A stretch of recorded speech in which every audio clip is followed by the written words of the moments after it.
घुटना, कंधा या कमर, चाहे जैसा हो दर्द, डॉक्टर ऑर्थो आपको देता है दर्द से पूरी आजादी, एक भरपूर जिंदगी।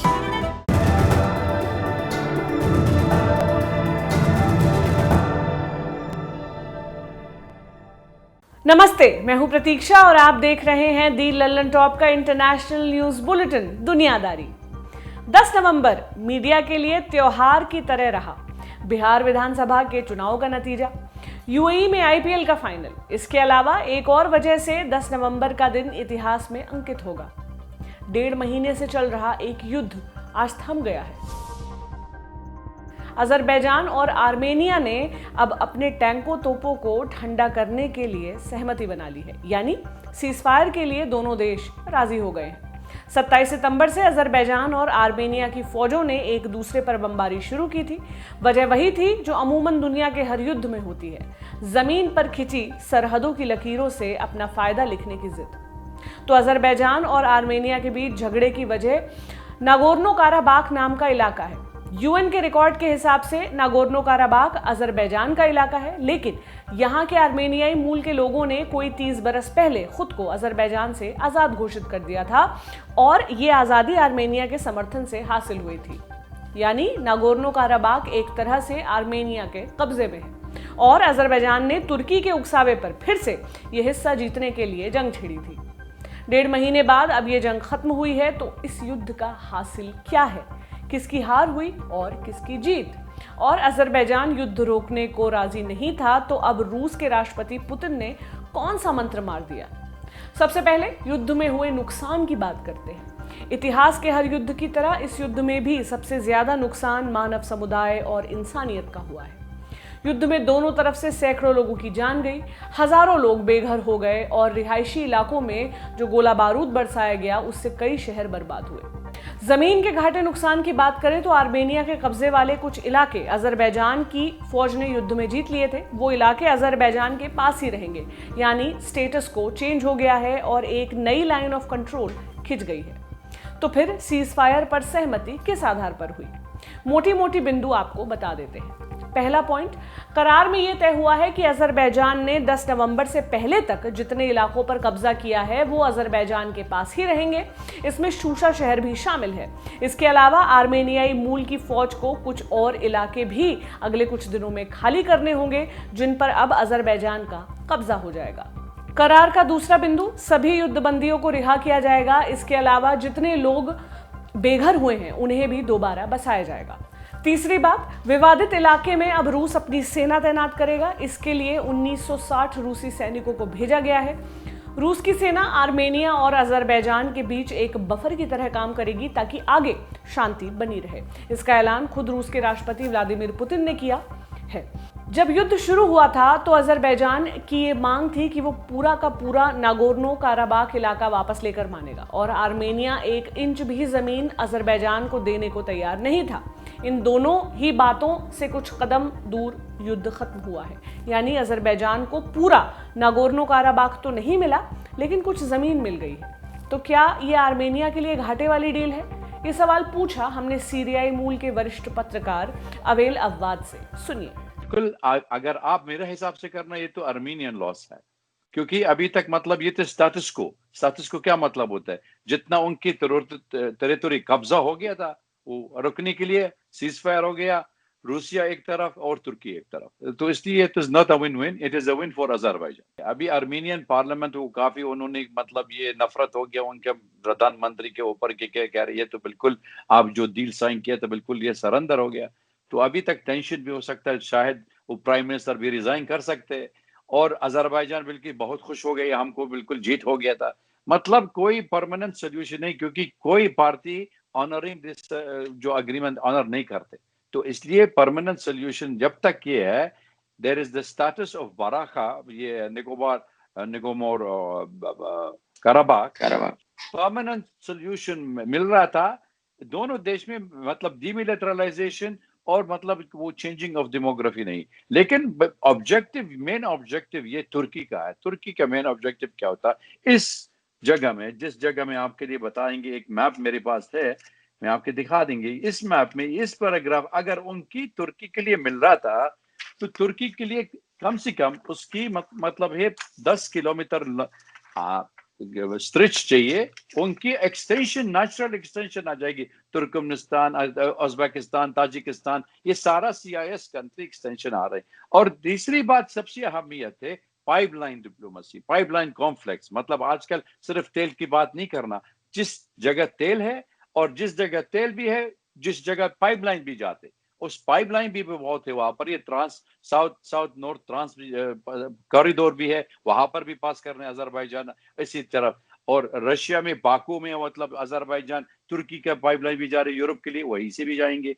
मतलब there is a bigger game. तो इसलिए जब तक पूरा मसला का हल नहीं है, वाइडर पर्सपेक्टिव, कोल्ड वॉर का शुरू हो गया तो नहीं हो सकता सोल्यूशन में, it will remain as a problem. Armenia के प्रधानमंत्री निकोल पाशिन्यान ने समझौते को खुद और अपने देशवासियों के लिए दर्दनाक बताया। उन्होंने कहा है कि ये जीत नहीं है, लेकिन जब तक आप अपने आप को हारा हुआ नहीं मान लें, तब तक ये हार भी नहीं है। कुछ जमीन छोड़ने वाली शर्तों पर आर्मेनियाई सरकार की सहमति के विरोध में वहां जनता उतर आई।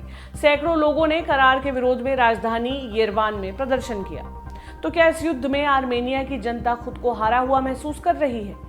ये सवाल हमने येरेवान में रह रहे परवेज अली खान से पूछा। सुनिए। जिस जगह के लिए पिछले कई 100 सालों से लड़ाई होती आ रही है, अगर आज वो चीज़ हाथ से निकल जाएगी तो मुझे नहीं लगता कि कोई भी खुश होगा इस चीज़ से, क्योंकि बहुत मतलब इनकी जो लोगों वहाँ पे 1.5 लाख लोगों की आबादी है, वहाँ पे उनके घर हैं, कारोबार हैं, तो उन सब का वो चीज़ छूटना हम सब दर्द महसूस कर सकते हैं। तो इससे कोई भी बंदा खुश नहीं होगा कि ये चीज़ हुई है। और दूसरा रहा कि यहाँ पे जो पब्लिक है, मेरे ख्याल से 95% लोग इन्हीं के साथ हैं, सब एकजुट हैं, पहले भी एकजुट थे, आज भी एकजुट हैं। ये उनका मानना है कि ये लड़ाई 2020 में ख़त्म हुई है, लेकिन टोटल ख़त्म नहीं हुई है। ठीक है, आज ये थोड़ा कमज़ोर पड़ गए क्योंकि कोई भी कंट्री ने इनका साथ नहीं दिया, तो इन्होंने सोच समझ के सब ने मिल के, जो काराबाग के प्राइम मिनिस्टर हैं, अर्मीनिया के प्राइम मिनिस्टर हैं और आर्मी के जो बड़े ऑफिसर्स हैं, वो सब ने मिलके अभी ये तय किया है। तो उन्होंने कंट्री के लिए कुछ अच्छा ही सोचा होगा। तो पब्लिक इनके साथ है, ज़्यादा लोग इनके खिलाफ नहीं हैं। अजरबैजान और आर्मेनिया के बीच जब युद्ध शुरू हुआ तो वजह तुर्की को माना गया और अब युद्ध खत्म करने में रूस की अहम भूमिका रही। सीजफायर में तुर्की को शामिल नहीं किया गया। हालांकि अजरबैजान के राष्ट्रपति इल्हाम अलीयेव ने कहा है कि इस शांति स्थापित करने की प्रक्रिया में तुर्की भी भाग लेगा। तो जानकार ये मान रहे हैं कि तुर्की की पोजीशन को कमजोर कर इस झगड़े में रूस फिर से फोरफ्रंट पर आ गया है।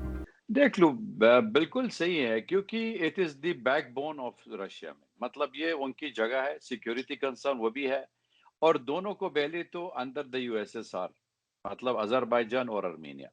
जब तक इंडिपेंडेंट मिल गया था तो रूसिया में उन्होंने बनाया था, कोई ट्रीटी बनाया था, तीनों देश, मिन्स्क है। मिन्स्क मतलब क्या होता, फ्रांस, रूसी और USA, दोनों तीनों देश में वो इसमें मसला का हल करना चाहिए। इसका हल नहीं हुआ था, तो इसलिए दोनों देश में, अजरबैजान और आर्मेनिया, वो काफी सपोर्ट कर रहे हैं, मतलब रशिया का पोजीशन है।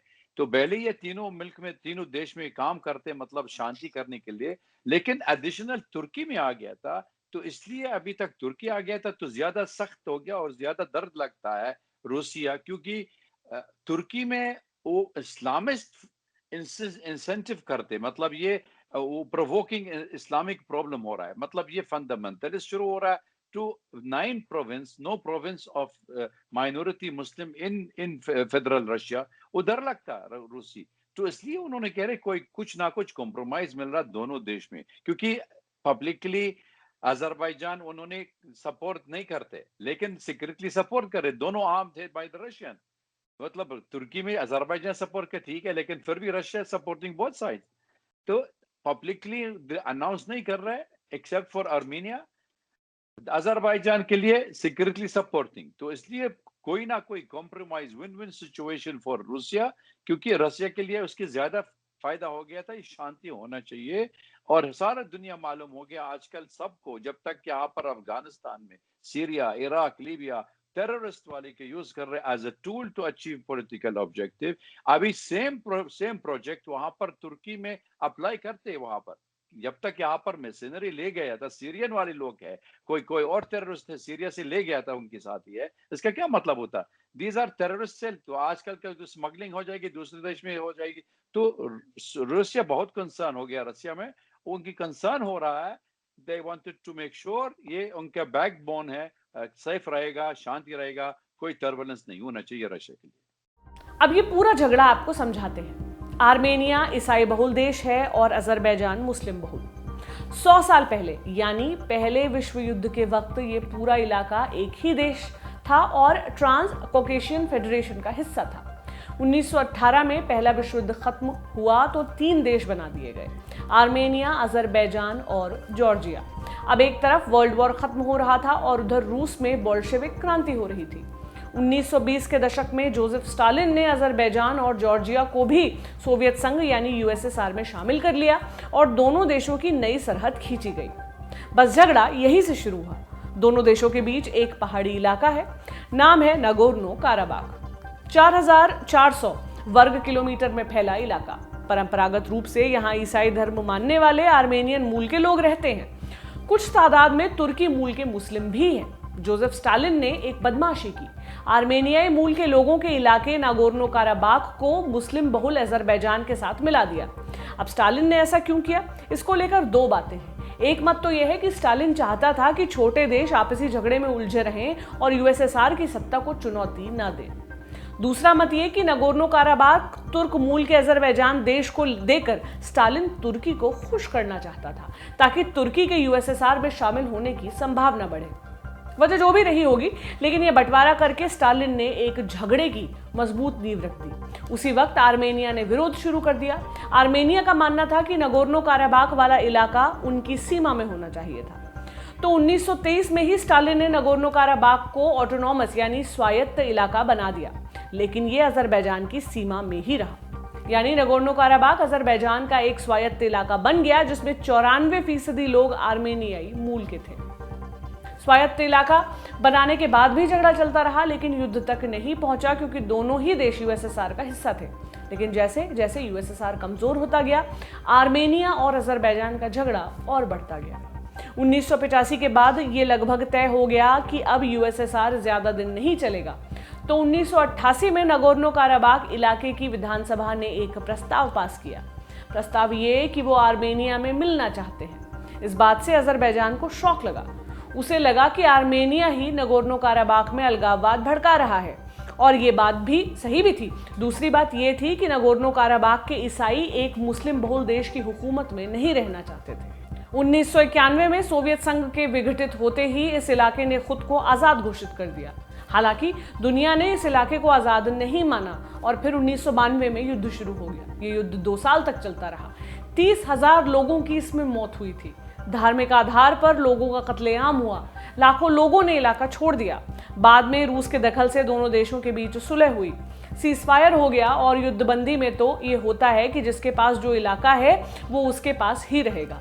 तो नागोर्नो काराबाख अजरबैजान से आज़ाद हो गया, खुद को एक आज़ाद मुल्क घोषित भी कर दिया था, लेकिन दुनिया के किसी देश ने इसे मान्यता नहीं दी और असल में वहां आर्मेनिया का दखल रहा।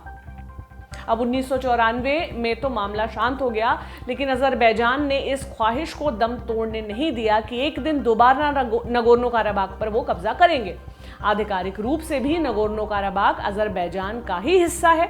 तो आर्मेनिया समर्थित नागोर्नो काराबाख के जवानों और अजरबैजान के सैनिकों के बीच फायरिंग और हिंसा होती रहती है। 2016 में हुई हिंसा में 110 लोग मारे गए थे। इसी साल जुलाई में 16 लोग मारे गए थे। 1.5 महीने तक चले इस युद्ध में भी सैकड़ों लोगों की जान गई है। एक बार फिर दोनों देश सीज फायर के लिए राजी हो गए हैं, लेकिन पुराने सीज फायर की तरह ये भी झगड़े का कोई पुख्ता हल नहीं है। ये सीज फायर कितना पुख्ता है, इस पर अभी जानकारों को संदेह है। ये था हमारा बड़ी खबर सेगमेंट। अब बढ़ते हैं सुर्खियों की तरफ। पहली सुर्खी अमेरिका से है। राष्ट्रपति डोनाल्ड ट्रंप ने अपने रक्षा मंत्री मार्क एस्पर को पद से बर्खास्त कर दिया है। ट्रंप ने ट्विटर पर इसका ऐलान किया। नेशनल काउंटर टेररिज्म सेंटर के हेड क्रिस्टोफर मिलर को कार्यवाहक रक्षा मंत्री बनाया गया है। मई के महीने में अमेरिका में नस्लभेद के खिलाफ प्रदर्शन हुए थे। ट्रंप ने तब सेना को उतारने की धमकी दी थी। एस्पर ने ट्रंप के बयान को गैर जरूरी बताया था। तब से दोनों के बीच तल्खी बढ़ गई थी। राष्ट्रपति चुनाव में मिली हार के बाद से ट्रंप बौखलाए हुए हैं। 20 जनवरी 2021 तक ट्रंप अपने पद पर बने रहेंगे। इस दौरान वो इस तरह के कई और फैसले ले सकते हैं। दूसरी सुर्खी पेरू से है। संसद ने राष्ट्रपति मार्टिन विस्कारा को पद से हटाने के पक्ष में वोटिंग की है। विस्कारा का घूस लेने के आरोप में महाभियोग लगाया गया था। कांग्रेस नेता मार्टिन मरीनो जुलाई 2021 तक कार्यवाहक राष्ट्रपति की भूमिका निभाएंगे। पद से हटाए जाने के बाद विस्कारा ने कहा कि वो इस फैसले को चुनौती नहीं देंगे। उन्होंने अपने ऊपर लगे आरोपों को बेबुनियाद बताया है। दिलचस्प है कि 2018 में पूर्व राष्ट्रपति पेड्रो पाब्लो कुजिंस्की को भी इसी तरह महाभियोग लाकर पद से हटाया गया था। तब मार्टिन विस्कारा ने कुजिंस्की की जगह ली थी। आज की तीसरी सुर्खी गिनी से है। राष्ट्रपति अल्फा कोंडे ने गलत तरीके से संपत्ति जमा करने वालों के खिलाफ कार्रवाई करने की चेतावनी दी है। उन्होंने कहा कि उनकी सरकार वंशवाद और भ्रष्टाचार को किसी कीमत पर बर्दाश्त नहीं करेगी। अक्टूबर 2020 में हुए राष्ट्रपति चुनाव में अल्फा कोंडे ने जीत हासिल की थी। नतीजे आने के बाद देश भर में हिंसक प्रदर्शन भी हुए। विपक्ष ने अल्फा कोंडे की लगातार जीत को अदालत में चुनौती दी थी। अदालत ने विपक्ष की अपील को खारिज कर दिया। अल्फा कोंडे लगातार तीसरी बार गिनी के राष्ट्रपति बने हैं। ये थी सुर्खियां। अब बारी है तारीख सेक्शन की। आज तारीख है 10 नवंबर। इस तारीख का संबंध एक रेल दुर्घटना से है जिसमें 106 डिब्बों वाली मालगाड़ी पटरी से उतरी और पूरे शहर को खाली कराना पड़ा। चमत्कार ऐसा कि इसमें एक भी इंसान या जानवर की जान नहीं गई। साथ ही इस दुर्घटना ने एक मेयर को अजेय बना दिया। ये कहानी है मिसिसॉगा मिरेकल की। साल था 1979 का। नवंबर के महीने में कनाडा के ओंटारियो से एक मालगाड़ी चली। आगे के स्टेशनों में इसमें नए डिब्बे जुड़ते गए। इन डिब्बों में किस्म किस्म के खतरनाक केमिकल और विस्फोटक सामान भरे हुए थे। 10 नवंबर की आधी रात ये मालगाड़ी मिसिसॉगा शहर में दाखिल हुई। उस रात ये गाड़ी 80 किलोमीटर प्रति घंटे की रफ्तार से दौड़ रही थी। तभी बीच के डिब्बे का एक चक्का निकलकर हवा में 50 फीट ऊपर उछला। चक्के में कुछ खराबी आ गई थी। वो गर्म होकर काबू से बाहर हो गया था। मिनटों के भीतर पूरी मालगाड़ी पटरी के किनारे बिखरी हुई थी। डिब्बों के अंदर भरे विस्फोटकों में भयंकर धमाका हुआ और आग का बवंडर उठने लगा। उस वक्त पूरा मिसिसॉगा शहर नींद में था। जिनके घर पटरी के किनारे थे वो धमाके की आवाज से जगे और सामने का दृश्य देखकर दंग रह गए। ये खबर आग की रफ्तार से फैली। आधी रात में ही रेस्क्यू ऑपरेशन शुरू हुआ।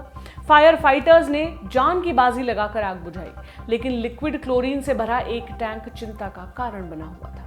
डर था कि शहर की हवा जहरीली न हो जाए, इसलिए टैंक को खाली करना जरूरी था। उससे पहले शहरवासियों को सुरक्षित जगहों तक पहुंचाया गया। लगभग 2,40,000 जनसंख्या को मिसिसॉगा से बाहर निकाला गया। अस्पतालों को रातों रात खाली करवा लिया गया। कनाडा के इतिहास में ऐसा पहले कभी नहीं हुआ था। जब तक शहर पूरी तरह सुरक्षित नहीं हुआ तब तक सारे लोग सुदूर इलाके में शरणार्थी बनकर रहे, लेकिन किसी की जान पर कोई आंच नहीं आई। इस अभूतपूर्व स्थिति से निपटने में सबसे आगे थी शहर की मेयर हेजल मैकेलियन। उन्होंने आगे बढ़कर ऑपरेशन को लीड किया। इस दौरान उनका एक पैर भी टूट गया, लेकिन उन्होंने अपना काम नहीं रोका। उन्हें मेयर बने हुए 1 साल ही हुए थे। हेजल 2014 तक मेयर के पद पर बरकरार रही। 2014 में 93 वर्ष की उम्र में उन्होंने अपने पद से रिटायरमेंट ले लिया। ये था आज का दुनियादारी शो। चलते चलते विश्व कविता में आज आपको सुनाते हैं खुद को एंटी पोएट कहने वाले कवि निकानोर पार्रा की कविता। निकानोर 20वीं सदी के महानतम स्पेनिश कवियों में से एक कहे जाते हैं और उनकी तुलना पाब्लो नेरूदा से की जाती थी। निकानोर पोएट, एंटी पोएट और रशियन कविताओं के ट्रांसलेटर होने के साथ साथ एक अच्छे मैथमेटिशियन भी थे। कहा जाता है कि जिस दौर में निकानोर कविताएं लिखते थे उस वक्त नेरूदा के अलावा किसी की भी कविताएं लोग नहीं पढ़ते थे। हर तरफ नेरूदा ही छाए हुए थे। लेकिन निकानोर ने अपनी कविताओं से अपने लिए पाठकों का एक अलग बेस तैयार किया। आइए सुनते हैं उनकी कविता युवा कवि, जिसका अनुवाद हिंदी कवि मंगलेश डबराल ने किया है। लिखो जैसा तुम चाहो, जिस भी अंदाज में। पुल के नीचे बहुत सारा रक्त बह चुका है, सिर्फ यह साबित करता हुआ कि एक ही रास्ता सही है। कविता में सब कुछ जायज है, तुम्हें सिर्फ एक कोरे कागज को बेहतर बनाना है।